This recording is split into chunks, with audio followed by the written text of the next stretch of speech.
Assalamualaikum warahmatullahi wabarakatuh. Kami akan mempresentasikan tentang virus dengue. Anggota kelompok kami yaitu Maulidini, Priscilia Kristina Deura, Sarah Hamidah Asmara, Sastrian Anggraini, Sinta Puspa Duyanti, Siti Nafisa, Siti Rohmah, Elvira Julia Arianto, Muhammad Fajri Ma'aris, Diva Alfia Hanifah Irawan, Salsabila Granada Nibula, dan Weli Windari.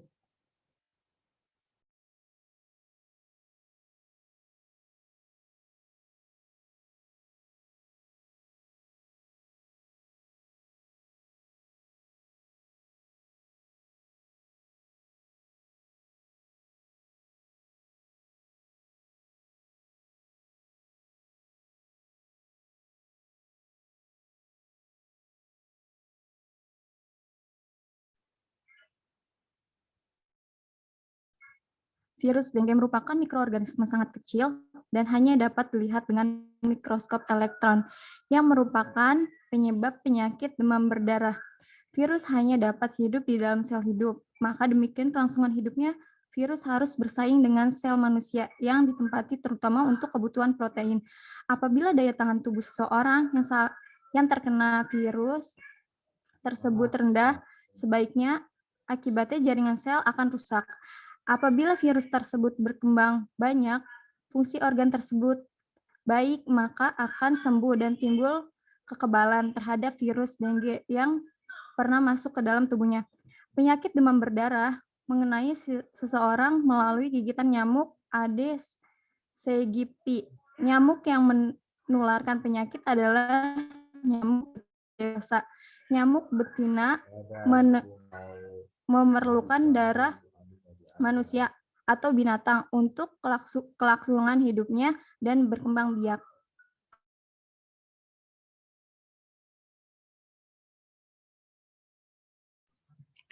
Penyakit DBD adalah penyakit infeksi yang disebabkan oleh virus.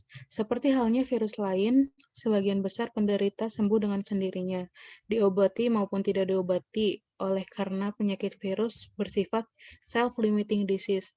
Penyakit infeksi yang disebabkan oleh virus mempunyai keunikan, yaitu datang mendadak. Penyakit berjalan terus walau diobati, dan akhirnya sembuh dengan sendirinya, tergantung pada ketahanan tubuh yang terkena penyakit tersebut.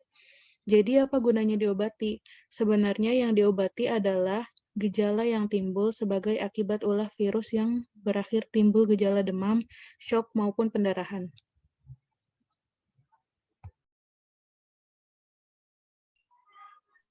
Mekanisme infeksi virus DBD. Virus yang masuk ke dalam tubuh manusia akan berkembang biak dalam sel retikuloendotelial yang selanjutnya diikuti dengan viremia yang berlangsung selama 5-7 hari. Manifestasi klinis DD timbul akibat reaksi tubuh terhadap masuknya virus yang berkembang di dalam peredaran darah dan ditangkap oleh makrofag. Makrofag akan menjadi antigen presenting cell atau APC dan mengaktifasi sel T helper dan menarik makrofag lain untuk memfagosit lebih banyak virus. T helper mengaktifasi sel T sitoksik yang bertugas untuk melisiskan makrofag yang sudah memfagosit virus serta mengaktifkan sel B yang melepas antibodi. Proses tersebut akan menyebabkan terlepasnya mediator-mediator yang merangsang terjadinya gejala sistemik seperti demam, nyeri sendi, otot, malaise, dan gejala lainnya.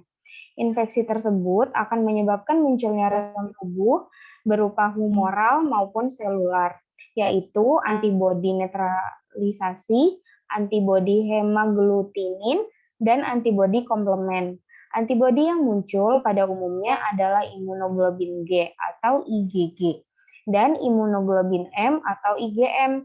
Pada infeksi primer antibodi tersebut mulai terbentuk, sedangkan pada infeksi sekunder antibodi yang telah ada akan meningkat.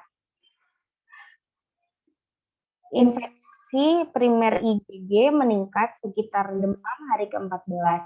Sedangkan pada infeksi sekunder IgG meningkat pada hari kedua. Oleh karena itu, diagnosa dini infeksi primer hanya dapat ditegakkan setelah mendeteksi IgM setelah hari kelima.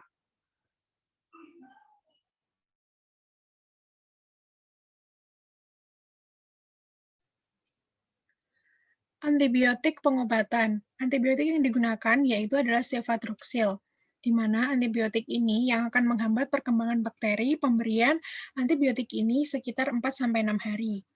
Penjelasannya yaitu antibiotik ini tuh merupakan antibiotik atau obat untuk menghentikan atau menekan pertumbuhan kuman atau bakteri. Semua penderita DBD dengan komplikasi infeksi diberikan pengobatan antibiotik dengan asumsi bahwa komplikasi infeksi tersebut adalah akibat dari infeksi bakterial. Antibiotik yang biasanya digunakan pada saat penyakit DBD menyerang yaitu antibiotik cefadroxil, di mana pemberian antibiotiknya itu sekitar 4-6 hari. Seperti antibiotik pada umumnya, cefadroxil hanya boleh dikonsumsi sesuai dengan resep dokter. Walaupun cefadroxil sendiri digunakan sebagai antimikroba pada penyakit DBD, namun antibiotik tersebut juga memiliki efek samping terhadap tubuh setelah dikonsumsi, seperti diare, sakit mah atau dispepsia, demam, gangguan pencernaan, mual, dan muntah.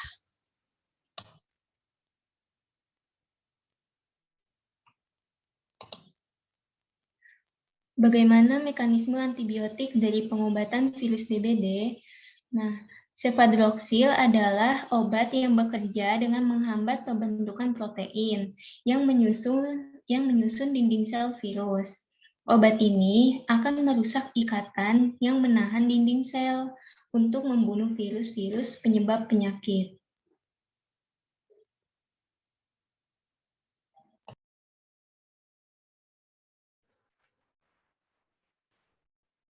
Farmakologi cefadroxil sebagai antibiotik bersifat bakterisidal yang bekerja aktif melawan bakteri, terutama bakteri Coccus gram positif dan sebagian kecil bakteri gram negatif. Beberapa obat tertentu tidak direkomendasikan diminum bersamaan karena bisa muncul interaksi obat. Interaksi obat bisa mengubah kinerja obat atau meningkatkan risiko efek samping.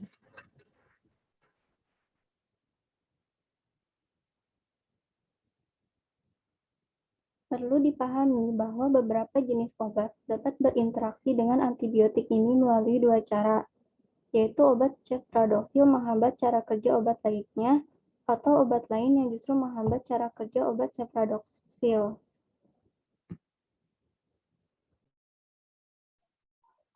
Farmakodinamik dari antibiotik cefadroxil ini mengandung gugus beta-laktam, yaitu struktur molekul yang berperan dalam fungsi bakterisidal antibiotik tersebut. Gugus beta-laktam ini bekerja dengan menginhibisi zat yang berfungsi dalam sintesis dinding sel bakteri, yaitu penicillin binding protein atau PBP. Inhibisi PBP ini akan mengganggu fase transpeptidase pada proses biosintesis peptidoglikan. Terganggunya fase transpeptidase ini menyebabkan berkurangnya rantai pentaglisin pada protein dinding sel bakteri. Rantai pentaglisin ini memiliki andil dalam rigiditas dinding sel, sehingga terganggunya kuantitas zat tersebut akan menyebabkan kelainan pada struktur dinding sel bakteri yang berujung pada kematian dari bakteri.